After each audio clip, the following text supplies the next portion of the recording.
What's up, guys? It is me, Mr. Henrik Fan, and welcome back to another video. Today's video, I was gonna mainly talk about my experience to the 2019 Bass Pro Shops NRA Night Race at Bristol Motor Speedway. Man, what a time I had!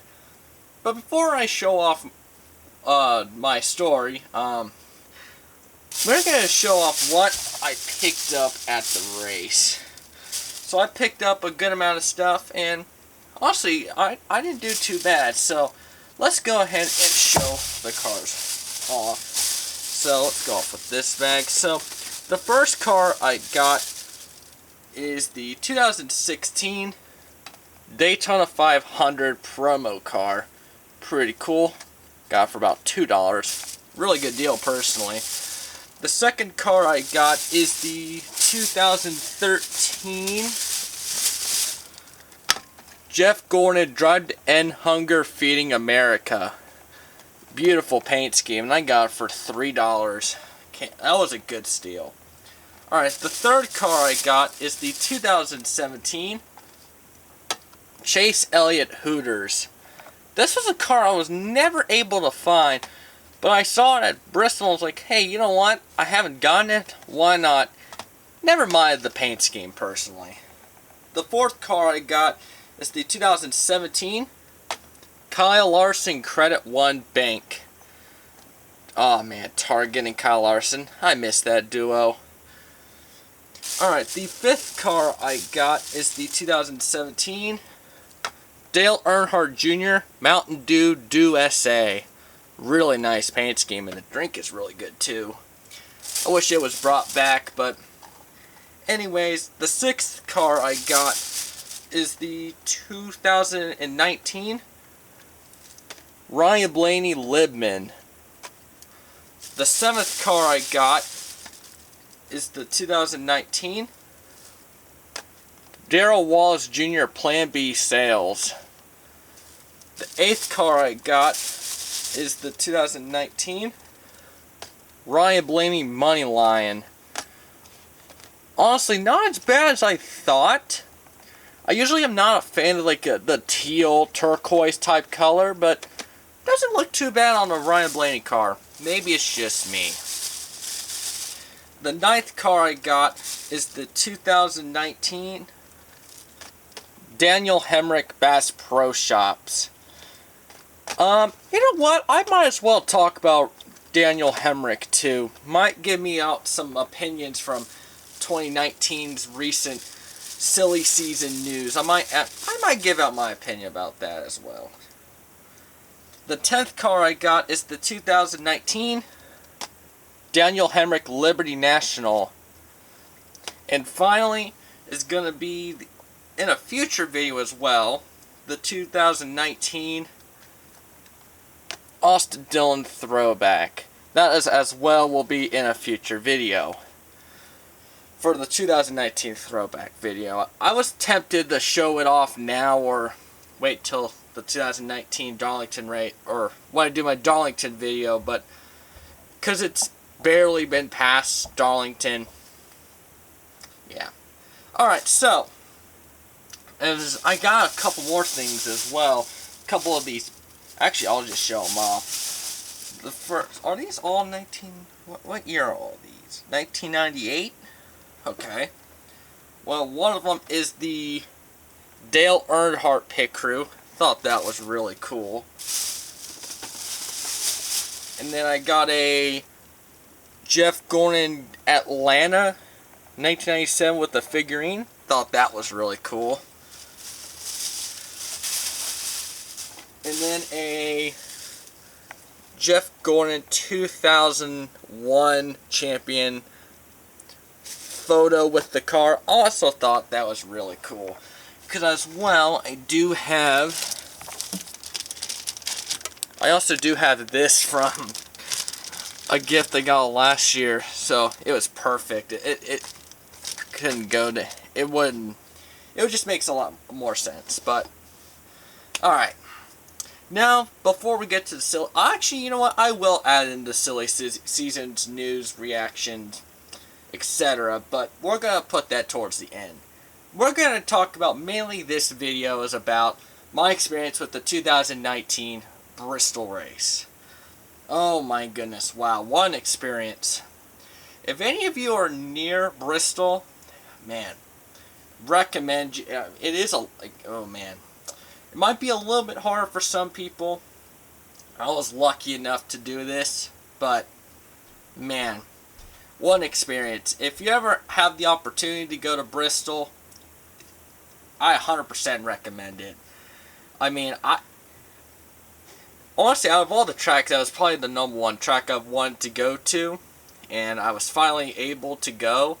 Man, it was crazy. That was absolutely crazy. And now, imagine next year it being in the playoff. As much as it kind of does ruin the August feeling, but it kind of also makes me a lot more excited for if next year there's any hopes on going, which I'll do a video like this too if I go. But oh man, it was just a crazy finish. And honestly, and as a fan, I really wish Matt DiBenedetto would have won that race. But you know what? I'm not 100% complaining with Denny Hamlin. I mean, at the end of the day, I hate to say it, and I was there in person, so I kind of have a right to say this opinion. As much as I would have loved Matt DiBenedetto winning, I just didn't think Denny Hamlin definitely would have probably passed it by the end of the line. And I get that people are saying Ryan Newman screwed him, and I get that. I do. But being there at that race, and I watched like the last 100 laps when he was leading, Denny Hamlin was so fast. He was passing so many cars like it was nothing. Especially where I was. He was passing a lot like Chase Elliott, Kyle Busch, and Brad Keselowski. Just to name a few. Like, he passed him like it was nothing. Like, once I saw him get past, I believe, Brad Keselowski to get to DiBenedetto, I knew he was going to win. Like it was just... and I really hate it for Matt DiBenedetto. And that's all I'm going to say, is that as much as I'm not a Newman fan either, I also want to clarify that I am not far from a Newman fan, but Hamlin was going to get him at the end of the day, and as much as I would have loved to see Matt pull off that win, I really would have, but I just didn't think it was going to happen. But other than that, I mean, it was a good race too. I mean, probably the best moment of that race, other than Matt DiBenedetto's leading, is when Larson won stage 1. I almost lost my voice being so happy he won that stage.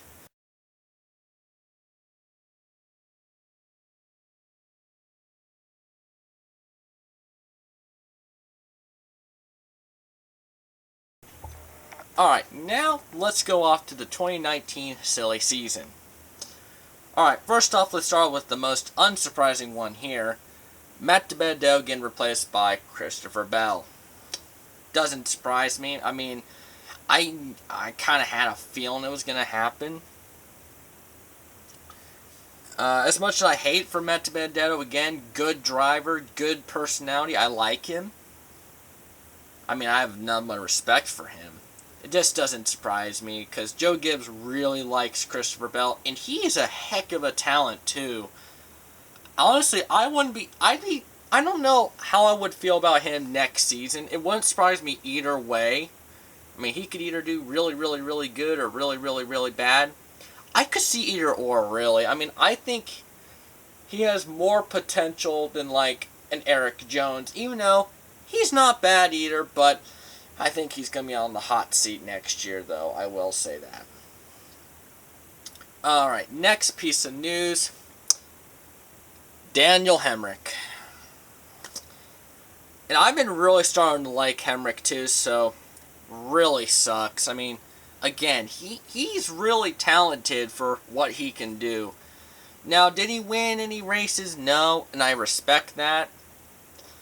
But the dude was consistent, though, in Xfinity, and he kind of proved why he deserved a ride at RCR before 2019 began. But, oh man. I mean, he has not performed very well this season. It kind of makes me sad, to be honest, because I so wish he'd perform better. I mean, there's multiple names I'd wish that performed better. I mean, just to name a few, like Bubba, DiBenedetto, Hemrick, Ryan Preece. Just to name a couple that I wish would do better. Heck, you know what? Even there's one more name I'm going to mention, but I'm going to talk about him in a little bit here.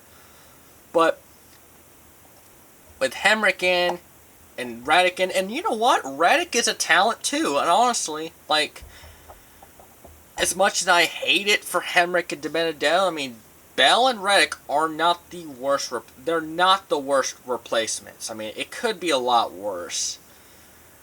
But yeah, that's all I'm going to say about the Daniel Hemrick situation.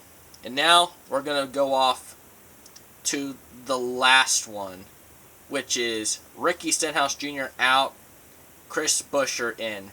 Okay, warning, this is going to be a controversial opinion. It might, honestly, I'm probably, I'll just say it now. This is going to be a controversial opinion.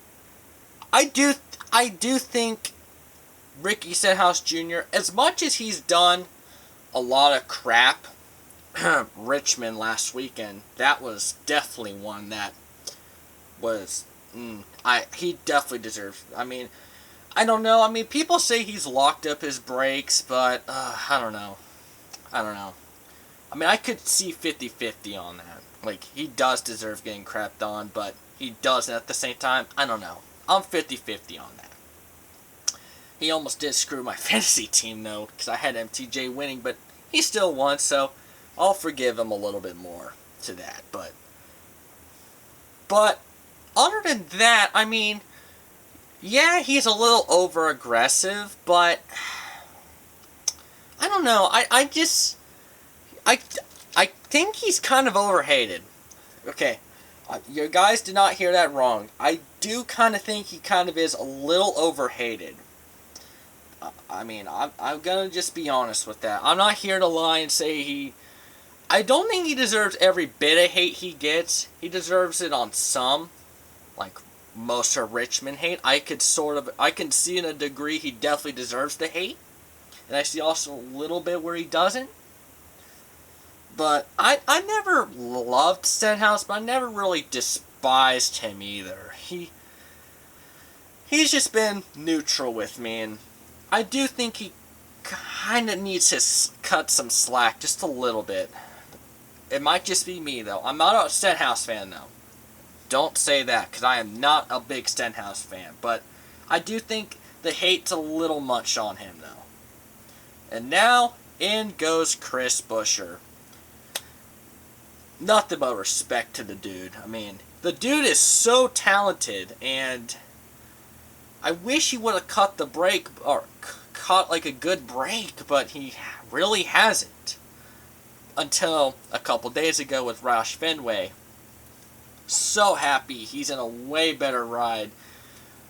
Don't get me wrong, I don't mind JTG as a team, but they're not competitive. They're not competitive. Front row, they're not competitive either. Roush, I think they're a top 15, top 20 team car. Ryan Newman proved it. Why Roush Fenway's actually not that bad. I mean, and Matt Kenseth, that's another guy who's proved Roush Fenway's not as bad as everyone says it is. It's just like Stenhouse definitely. I will say one thing about Stenhouse: he definitely underperformed. I will say that. Could he done much better? Could do much worse? No.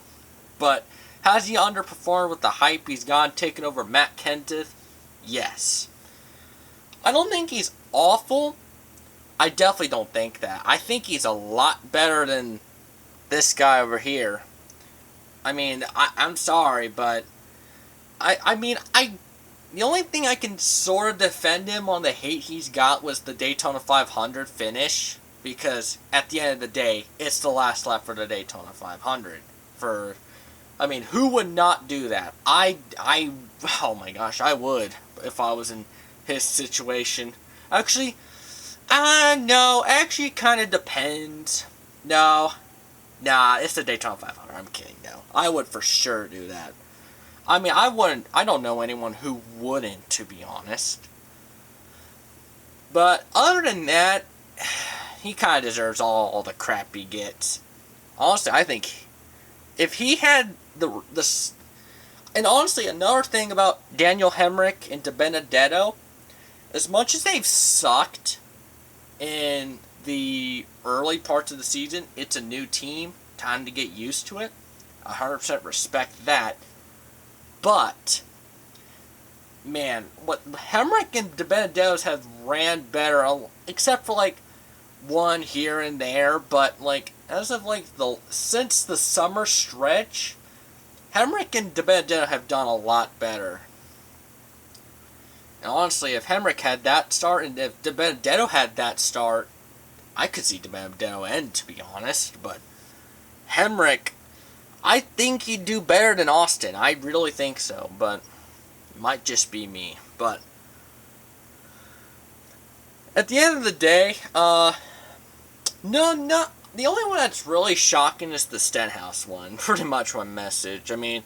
Hemrick doesn't surprise me. I really like him, though. Same with DiBenedetto. Really like him. And I'm happy DiBenedetto's in a good tier team, because I think he does deserve a good tier team. But honestly, if I was Hemrick, the difference between Hemrick and DiBenedetto, I also need to say this. It just came up to my head right about now. I don't know if Hemrick should go to the 37. I don't know. If I was him, I would wait till probably the off season. See if there's any good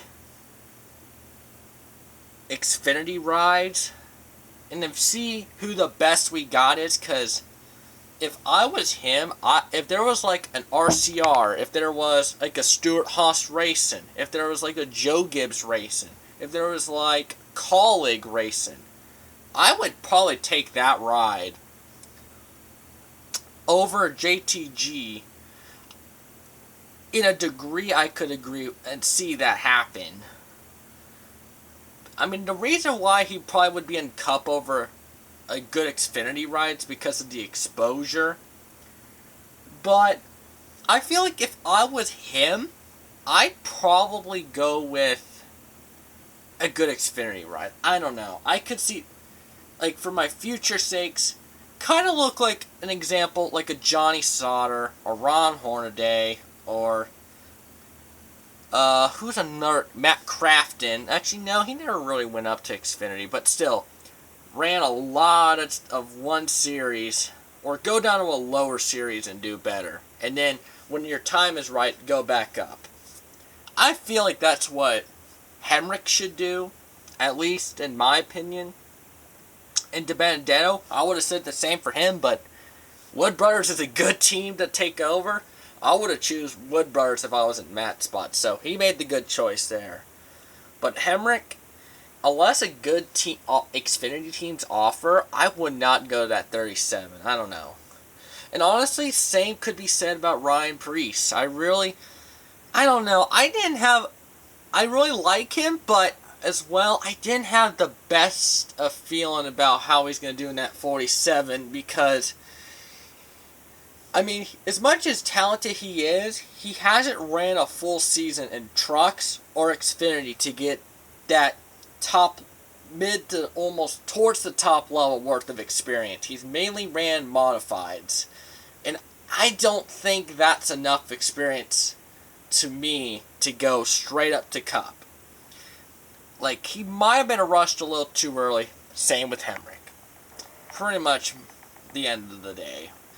Kind of rushed up, and honestly, if I was Hemrick, I'd consider dropping down unless a good team offers. Like, I wouldn't consider JTG. Man, I don't know. Unless you're like a Wood Brothers, maybe a Roush. Roush I could see an argument for. Because you're going to be teammates with a veteran. Dylan's not really a veteran. I mean, he's got some experience, but he ain't veteran level yet. I feel like if there was a veteran on that team, they'd both be doing better. I don't know what, like a Ryan... Oh, well, actually, no, I'm wrong. Ryan Newman was Dylan's teammate. I was going to say Ryan Newman, but I was like, wait. Ryan Newman was teammates with Dylan last season. Why am I saying that? That makes literally no sense. But I feel like he could help Hemrick out, though. Which is why I think Busher or Roush is a really good idea. Because I could see him doing pretty good in that team. So yeah, that's going to be my... I'm going to end off the opinions here. But if you want to say your opinions down below, just keep it respectful. And I have no problem with saying your opinions. But recap, long story short. Sad he's going. Sad Bedeau's going. And then... doesn't surprise me. And shocked. Stenhouse left. And I'm happy that Busher's in. And it doesn't surprise me. Well, Reddick's not confirmed, but it would not surprise me. I'd be surprised if it was like...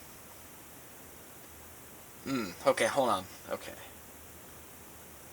How should I say this?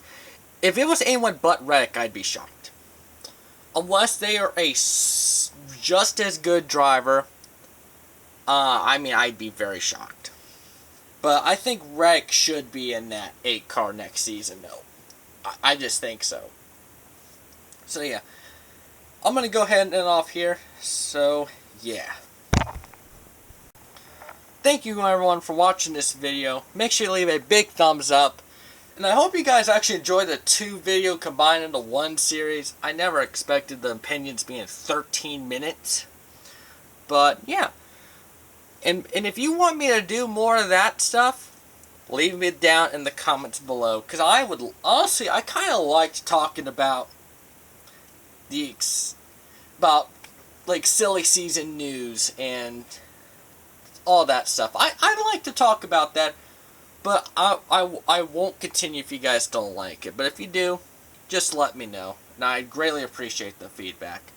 But until then, this is Mr. Henrik Fan signing out. Peace.